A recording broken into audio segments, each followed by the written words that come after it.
নমস্কার, আমি উর্না। শুরু করছি প্যারালাল ঝলক। ডিজিটাল মিডিয়ায় এই প্রথমবার আপনারা দেখছেন বাংলায় খেলার বুলেটিন। চলুন এবার দেখে নিই ফুটবলের সব খবর। আইএসএল তো চলছে জোর কদমে, সেই সঙ্গে রয়েছে ভারতীয় ও বিশ্ব ফুটবলের নানা রকম খবর। আর এই সব খবর নিয়ে আমাদের বিশেষ সেগমেন্ট খেল সকার। রুদ্ধশ্বাস ফুটবলে যুব ভারতীতে কেরালা ব্লাস্টার্সকে ৩-২ গোলে হারিয়ে সামনের দিকে আরও এগিয়ে গেল Mohun Bagan super giants. Mohun Bagan champion হওয়ার জন্য কতটা মরিয়া বুঝিয়ে দিল এই ম্যাচের শেষ ১০-১৫ মিনিট। সুভাশিস ও বিশালের জোড়া ভুলে ম্যাচ প্রায় হারতে বসেছিল সবুজ মেরুন ব্রিগেড, কিন্তু শেষ ১০-১৫ মিনিটে দারুণভাবে জ্বলে উঠে পরপর দুটো গোল করে প্রায় হারা ম্যাচ জিতে গেল মোহনবাগান, শুধু চ্যাম্পিয়ন মানসিকতার জোরে। প্রথমার্ধে জেমি ম্যাকলরেনের সুযোগ সন্ধানী গোলে এগিয়ে গিয়েছিল টিম মোহনবাগান, কিন্তু দ্বিতীয়ার্ধে সুভাশিসের শিক্ষানবিশি ভুলে গোলটি শোধ করে দেন জিমিনেজ। এরপরই দারুণভাবে খেলা ধরে নেয় কেরালা ব্লাস্টার্স। তখনই বিশাল কাইতের হাত ফসকে বল পড়ে ড্রিনসিচের পায়, কেরালা এগিয়ে যায় ২-১ গোলে। কিন্তু সব নাটক মজুদ ছিল শেষ ১০ থেকে ১৫ মিনিটের জন্য। পিছিয়ে পড়েই ক্ষিপ্ত সিংহের মতো ঝাঁপিয়ে পড়ে মোহনবাগান। কামিন্স ও অ্যালবার্তো পরপর দুটি গোল করে তুলে আনে ৩ পয়েন্ট। অপ্রতিরোধ মোহনবাগান পিছিয়ে থেকেও কেরালা ব্লাস্টার্সের বিরুদ্ধে জয়। মোহনবাগানের জয় খুশি হলেও ভাগ্যের জোরেই এদিন সবুজ মেরুন ব্রিগেড জিতেছে বলে মনে করছেন প্রাক্তন ফুটবলার শিশির ঘোষ। সুভাশিসের পারফরমেন্স নিয়ে ক্ষুব্ধ তিনি। অন্যদিকে মোহনবাগানের জয়ের পরই বড় ঘোষণা সঞ্জীব গোয়েঙ্কার। পরবর্তী ম্যাচ মোহনবাগান সমর্থকদের বিনামূল্যে দেখার উপহার সঞ্জীব গোয়েঙ্কার। গোলটা খুব সুন্দর হয়েছে এবং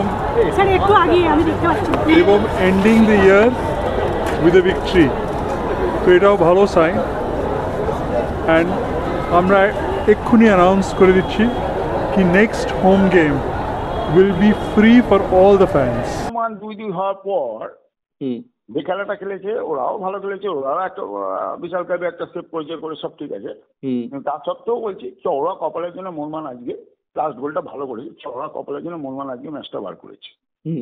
আর তারপরেও বলছি তুমি দুটো সাইড ব্যাক যা অবস্থা, আশিস আর সুভাশিস, ঠিক আছে, দুটো সাইড ব্যাক কিন্তু খুব নড়বড়ে। গোলটা তো সুভাশিস কা হলো ক্যাপ্টেন, সামনে থেকে বুক চিতিয়ে লড়াই করে, তার নাম হচ্ছে ক্যাপ্টেন। কিন্তু এই কি ক্যাপ্টেনশিপ দেখলাম, কি ক্যাপ্টেন দেখলাম। তো গোলটা খাইলো ইনসাইড, ইনসাইডে কোনো লেফট ব্যাক বা রাইট ব্যাক কোনোদিন ডচ করে না। যে বলটা গোল খাইয়েছে সেকেন্ড গোলটা, ওটা ইনসাইড কোনোদিন ডচ করবে না কেউ। আমি ক্যাপ্টেন বলে বলছি না, যে কোনো প্লেয়ার কোনোদিন এরকম ডচ করবে না, রাইট ব্যাক বা ডিফেন্ডার, যে কোনো ডিফেন্ডার। ও তো গোলটা খাইয়েছে। কপাল ভালো আজকে মোহনবাগানের, মানে ভগবানের আশীর্বাদ ছিল বলে খুব। যে গোল বিশাল কাই খেয়েছে এটা ক্ষমার অযোগ্য। ওর মতো গোল খেলে ওই গোল খাবে ভাবতেই পারি না। যেমন কেরল ব্লাস্টার্সের গোলকিপার যে গোল উপহার দিয়েছে ম্যাকলারেনকে, এটা ভাবাই যায় না। ঠিক আছে, মোহনবাগান জিতে যাবে, খুব ভালো খবর আমাদের।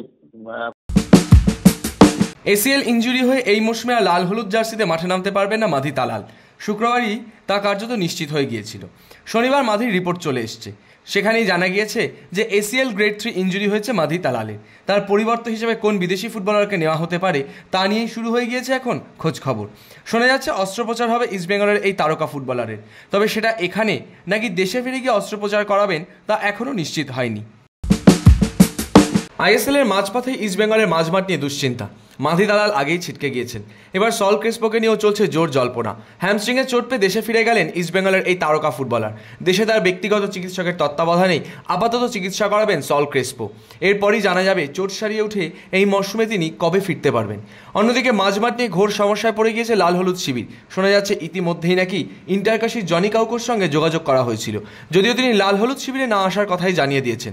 আসন্ন পাঞ্জাব ম্যাচ তো বটেই, আইএসএলের বাকি ম্যাচের আগে অস্কারের দল গঠন নিয়ে দেখা দিয়েছে বিরাট সমস্যা।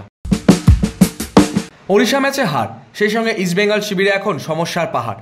সেরা 4 বিদেশি মাঠের বাইরে, গোটা মরশুমে নেই মাধি তালাল। ক্রেসপোর কী হবে তা নিয়েও কোনো নিশ্চয়তা নেই। হেক্টর দিয়ামান্তাগোসকে নিয়েও চলছে জোর জল্পনা। এই ঘটনা যে ইস্টবেঙ্গলের কাছে বিরাট ধাক্কা তা মানতে কোনো দ্বিধা নেই প্রাক্তন লাল হলুদ ফুটবলার অ্যালভিটো ডিকুনহার। একই সঙ্গে কর্তারা যে শীঘ্রই কোনো না কোনো উপায় বের করবেন সে ব্যাপারেও আশাবাদী তিনি। দেখো প্রথমে বলি বিগ লস, মানে যেই প্লেয়ারের নামগুলো বলেছে ওরাই, আমি কাউকে ছোট করব না, ইন্ডিয়ান প্লেয়ার স্পেশালি, কিন্তু এরা সত্যি one of the difference maker যাকে বলা হয়। আমরা সবসময় বলি ফরেনার যেই টিমে ভালো ওই টিমের জিতার চান্সেস সবসময় বেশি থাকে। এবার দিয়ামেন্দ্র কস, মদিতালাল, ক্রেসপো এরা হচ্ছে ইস্ট বেঙ্গলের মানে কি বলবো একটা ভরসা। এরা নেই মানে ইস্ট বেঙ্গল অনেক ব্যাকফুটে, কিন্তু ইস্ট বেঙ্গলের কাছে অপশন খুবই কম এবার, কারণ অনেক প্লেয়ারের জিকসন নেক্সট ম্যাচ খেলতে পারবে না, অনেক প্লেয়ারের চোট আছে। তো আশা করছি এই যে ইন্ডিয়ান প্লেয়ার যারা যারা খেলবে পরের ম্যাচ থেকে, কারণ ইস্ট বেঙ্গলের কাছে তো শুধু দুটো আমার মনে হয় ফরেনাররা থাকবে, সেটা হচ্ছে ক্লেটন অ্যান্ড হিজাজি, এছাড়া তো আর তো যাই হোক ইস্ট বেঙ্গল যারা যারা প্লেয়াররা খেলবে, যারা যারা নামবে ওদেরকে কোনো আরো এক্সট্রা লড়াই করতে হবে, কারণ ইস্ট বেঙ্গল হয়তো অনেক ব্যাকফুটে আছে, but then they can't give up hopes from now on. And আমার মনে হয় ইস্ট বেঙ্গল অফিসিয়ালদেরকে একটু তাড়াতাড়ি বোঝা উচিত কখন যে প্লেয়ার আনবে আর টিমটাকে কিভাবে বিল্ড আপ করা হবে। দলের সেরা ফুটবলারদের চোট, সেই সঙ্গে কার্ড সমস্যা, কার্যত পাঞ্জাব ম্যাচে দল নামানো নিয়ে এখন হয়তো অথই জলে অস্কার ব্রুজো। তালাল ক্রেসপোদের মতো ফুটবলারদের পাওয়া যাবে না, হেক্টরও পরের ম্যাচে নেই। তবুও এত কিছুর মধ্যেও খানিকটা স্বস্তি দিচ্ছেন দিমিত্রি দিয়ামান্তাকোস। পাঞ্জাবের বিরুদ্ধে তিনি অন্তত যাতে 15 থেকে 20 মিনিট খেলতে পারেন সেই চেষ্টাই চালানো হচ্ছে। মনে করা হচ্ছে সেটুকু সময় খেলার মতো প্রস্তুত হয়তো তিনি হয়ে যেতে পারবেন। শনিবার থেকে অনুশীলন শুরু হয়ে গিয়েছে লাল হলুদ শিবিরে। এদিন দলের সঙ্গে অনুশীলনে ছিলেন দিয়ামান্তাকোসও, তবে হেক্টর রিহাবি সেরেছেন।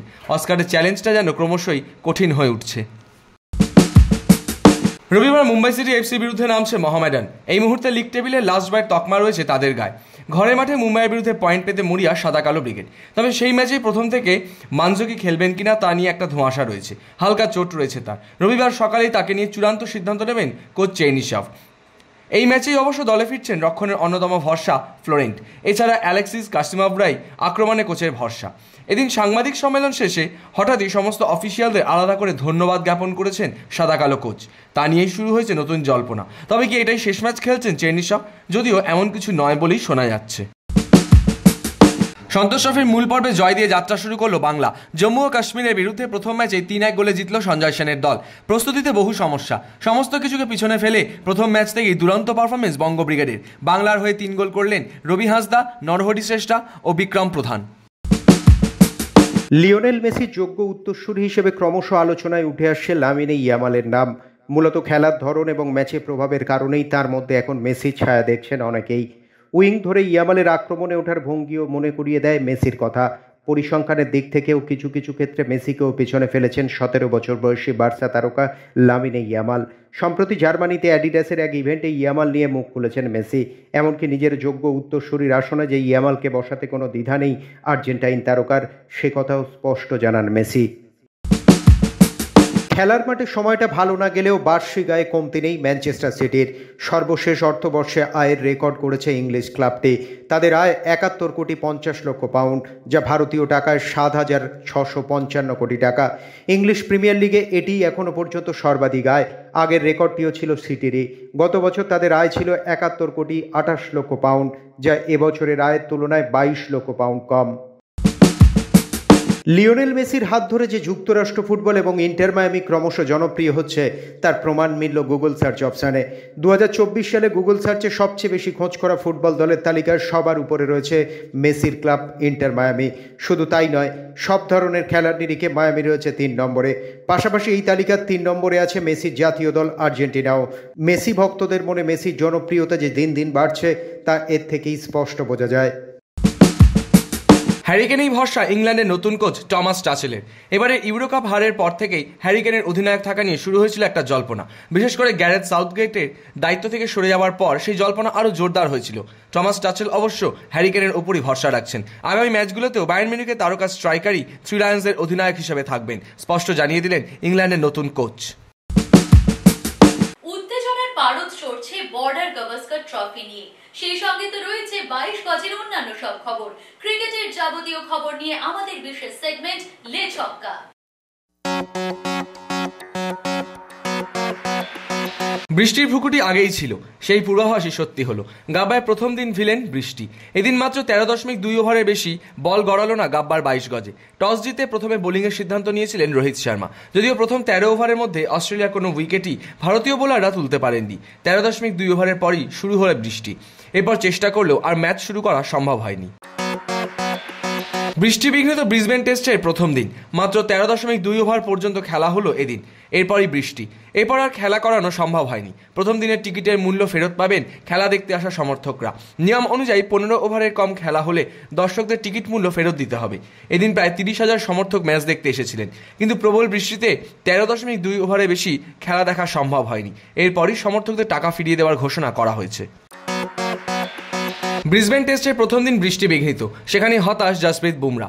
রোহিত শর্মা প্রথমে বোলিংয়ের সিদ্ধান্ত নিয়েছিলেন। গাব্বার পেসারদের সহায়ক পিচ এবং আবহাওয়ার কথা ভেবেই হয়তো তেমন সিদ্ধান্ত নিয়েছিলেন তিনি, কিন্তু সেখানেই কোনো রকম সাহায্য ছিল না ভারতীয় বোলারদের জন্য। মাঠেই নিজের আফসোস চেপে রাখতে পারলেন না জসপ্রীত বুমরা। তার বলেও যে এদিন কোনো রকম সুইং হচ্ছে না, সেই কথা স্টাম্প মাইকেও উঠে এলো। সতীর্থকেই সুইং না হওয়ার কথা সেই সময় বলছিলেন বুমরা। সেই ভিডিও সোশ্যাল মিডিয়ায় কার্যত ভাইরাল। তৃতীয় টেস্টে ভারতের প্রথম একাদশে 2 বদল। দলে ফিরলেন বাংলার আকাশদীপ, সুযোগ পেলেন রবীন্দ্র জাদেজাও। রবিচন্দ্রন অশ্বিনকে গোলাপি বলের টেস্টে খেলালেও ব্রিসবেনে দলের বাইরে তিনি। নেওয়া হয়নি হর্ষিত রানাকেও। আকাশ দলে ফিরবেন তা এক প্রকার নিশ্চিত ছিল।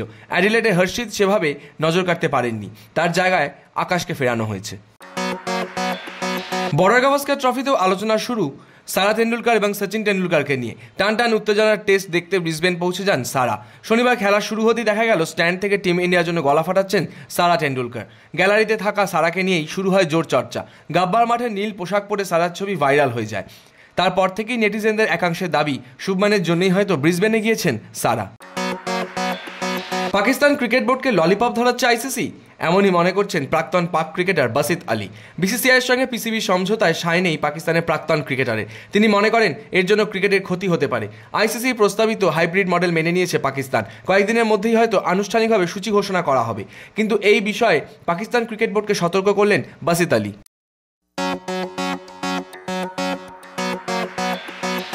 শুধুমাত্র ফুটবল ক্রিকেট নয়, এছাড়াও রয়েছে অন্যান্য খেলার যাবতীয় সব খবর, আর সেসব নিয়ে আমাদের সেগমেন্ট উইং প্লে।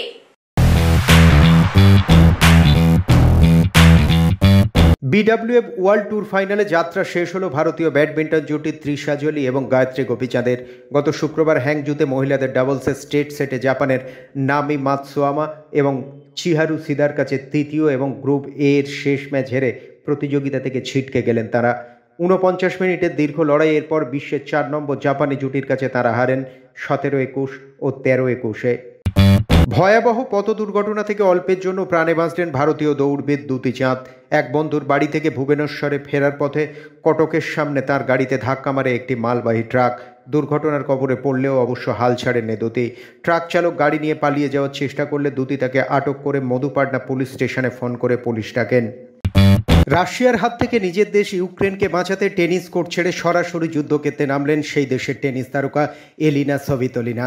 র্যাকেট ছেড়ে রকেট লঞ্চার হাতে তার সেই ছবি এখন সোশ্যাল মিডিয়ায় রীতিমতো ভাইরাল। বর্তমানে বিশ্ব টেনিস র্যাঙ্কিংয়ে 23 নম্বরে আছেন 30 বছর বয়সী এই টেনিস সুন্দরী। মেয়েদের তালিকায় একটা সময় 3 নম্বরে উঠে এসেছিলেন। 2020 সালে টোকিও অলিম্পিক্সে ব্রোঞ্জও জিতেছিলেন তিনি। এখন টেনিস বিরতিতে অনুশীলন না করে দেশ রক্ষায় নেমে পড়েছেন এলিনা। খেলার জগতে সারাদিন নানা রকমের মন্তব্য শোনা যায়, আর সেরা মন্তব্যের কোলাজ নিয়ে আমাদের সেগমেন্ট থ্রো ইন। নিউজিল্যান্ড সিরিজে বুমরা কিছু করতে পারেনি, তবে টেস্টে খেলা চালিয়ে যেতে হলে বুমরাকে গতি বাড়াতেই হবে। সেক্ষেত্রে বুমরার চোট পাওয়ার সম্ভাবনা থাকছে। ব্যাপারটা অত্যন্ত ঝুঁকির। আমি জসপ্রীত বুমরা হলে শুধু সংক্ষিপ্ত ফরম্যাটে খেলার দিকেই নজর দিতাম। গত 6 মাস ধরে আমায় প্রচুর সাপোর্ট করেছেন প্যাডি আপটন। চেস দলের অংশ না হলেও আমার এই সফরে একজন অত্যন্ত গুরুত্বপূর্ণ মানুষ তিনি। বিপক্ষের ফর্ম এবং মনোভাব বুঝতে আমায় সাহায্য করেছেন। দাবার বিষয়ে সব কিছু না বুঝলেও যে কোনো খেলা এবং খেলার পিছনের মনস্তত্ত্ব সম্পর্কে খুব ভালো ধারণা রয়েছে প্যাডির। প্যারালাল ঝলক আজ এ পর্যন্তই। আপনাদের সঙ্গে দেখা হচ্ছে আগামী দিন। খেলার জগতের যাবতীয় সব খবর নিয়ে দেখতে থাকুন প্যারালাল ঝলক প্রতিদিন রাত 10টায়।